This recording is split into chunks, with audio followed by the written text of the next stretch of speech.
Salut, bienvenue sur la chaîne de la méthode Seigneur et Mouvement. Aujourd'hui, on va chercher à rendre nos jambes plus fortes et plus solides, mais pas n'importe comment. On va le faire en limitant les douleurs articulaires et en cherchant à préserver le cartilage. Et mieux encore, on va offrir à ce dernier des conditions de nutrition optimales. C'est donc une vidéo de pratique, vous aurez besoin juste d'une chaise et d'un morceau de tissu, un foulard par exemple. Cette vidéo, elle va avec un article qu'on a publié sur le blog, je mets le lien dans la description. Pensez à liker, partager, à suivre la chaîne si vous trouvez ces contenus intéressants. Allez, c'est parti. Alors pour démarrer, vous aurez besoin d'une chaise et d'un foulard. Le foulard, c'est pour faire glisser le pied au sol, car pour la suite de la vidéo, la suite des exercices, on aura besoin plutôt d'avoir de l'adhérence. Alors on démarre tranquillement en faisant glisser le pied d'avant en arrière. Et pour que ça fonctionne bien, il faut être placé le plus près possible du bord de la chaise afin d'offrir une grande amplitude de mouvement à la hanche, à pouvoir amener le genou presque à la verticale du sol. Et là, vous pouvez progressivement augmenter la vitesse. Alors je tiens à dire qu'à tout moment dans la vidéo, si vous sentez que vous avez besoin de passer plus de temps sur une séquence, eh bien vous pouvez tout à fait mettre pause et continuer le mouvement proposé. Alors on fait la même chose de l'autre côté. Et pour l'instant, le pied, la jambe, ils sont lourds, ils reposent sur le sol. On cherche vraiment à laisser aller le poids du membre inférieur dans le sol. Et le foulard, il nous aide à glisser et à donner de la fluidité au mouvement. Alors constamment, on va alterner entre les deux côtés. Alors là, je rajoute quelque chose, c'est la flexion dorsale du pied. Donc on commence à être un peu plus actif au niveau de la cheville. Et vous voyez que là, je mets déjà directement un peu plus de vitesse. On passe de l'autre côté. Vous pouvez remarquer aussi que le dos il est stable. Il y a un petit gainage pour stabiliser le buste. Progressivement, on va un petit peu plus vite. On va pouvoir aussi explorer d'autres mouvements. Donc là, on va sur une ouverture.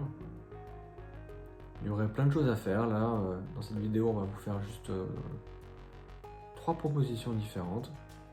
Donc d'avant en arrière, ouvrir sur les côtés. Alors vous pouvez très bien ajuster la vitesse à votre expérience. Donc là on a un mouvement un peu plus complexe là, qui va mettre un peu de rotation dans les hanches.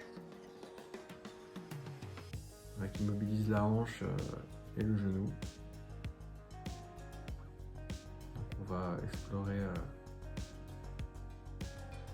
à droite, à gauche. On pourrait faire des cercles plus petits, plus grands. N'hésitez pas à jouer, à explorer. Et à ce moment-là, je commence à porter un peu plus le pied et la jambe. Je mets moins de poids dans le sol. Donc la hanche, elle est plus active. Et là, carrément, le pied, il flotte. Il est complètement tenu, il ne repose plus du tout sur le sol. Il n'est plus porté par le sol. Pour les muscles, c'est beaucoup plus engageant. Et toute cette séquence, tout ce début, à quoi il sert? Il sert à nous échauffer, à nous préparer au mouvement, à mobiliser les articulations, à engager les muscles avec de plus en plus d'intensité.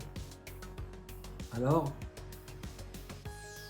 là, je fais partir le mouvement dans la hanche. Remarquez que j'ai reculé les pieds le plus possible en gardant les talons dans le sol. Et là, juste en basculant le poids d'avant en arrière, qu'est-ce que je fais? Je viens projeter mon centre de gravité au-dessus des pieds. Je viens le projeter un peu plus. Et cette projection, en fait, elle amène tout simplement du poids sur les pieds. Et on sent très bien que ça recrute les muscles du dessus des cuisses. Donc je peux ouvrir les pieds, aller un peu plus à droite, un peu plus à gauche, au milieu. Voilà, faire autant de variations au jeu. Et si je rajoute les mains en avant, il y a beaucoup plus de poids qui va sur les pieds. Et là, on va rentrer vraiment dans la phase de renforcement musculaire en cherchant à pousser dans les pieds pendant quelques secondes. Allez, tu pousses dans les pieds, tu pousses et tu sens les fesses qui s'allègent. et relâche. Et ça, on va le faire plusieurs fois. J'ouvre un peu les jambes. Allez, pousse fort dans tes pieds, sens tes fesses qui s'allègent. Peut-être tu peux pousser encore un petit peu plus fort et reviens. Et une dernière fois. Et cette fois-ci, allez, on va aller chercher à appuyer encore un petit peu plus fort. Et voilà, tranquillement. Alors, pour récupérer, rien de mieux que des mouvements passifs. Alors là, c'est mes mains qui font bouger la jambe. Donc pour l'instant, on le fait en gardant le pied en contact avec le sol. Et dans mon genou, c'est complètement passif. Et ça, c'est une pratique qui aide beaucoup à récupérer. On peut le faire quelques fois de chaque côté. Pour tirer, je vais m'aider du dos, plutôt que de tirer sur les bras. On peut le faire aussi en fléchissant sur les coudes. Allez, on y retourne pour une deuxième série. Et on va mettre un peu plus de force. Pousse plus fort dans les pieds. Et peut-être même tu décolles un peu du siège. Allez, on y retourne. Cette fois-ci, essaye de décoller du siège. C'est pas obligatoire, mais tu peux essayer de le faire. Et de rester un peu. Allez, on tient et relâche. Allez, une dernière fois. C'est un peu plus dur avec les pieds devant. Allez, essaye d'alléger les fesses. Peut-être de décoller d'1 millimètre, pas plus. Et on revient.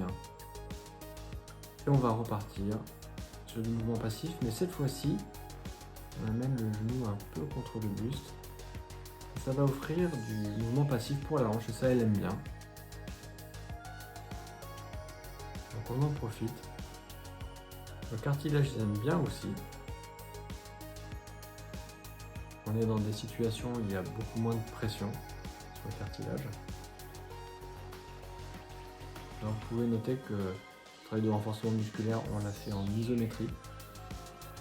Ça évite de cumuler le mouvement et la compression sur le cartilage.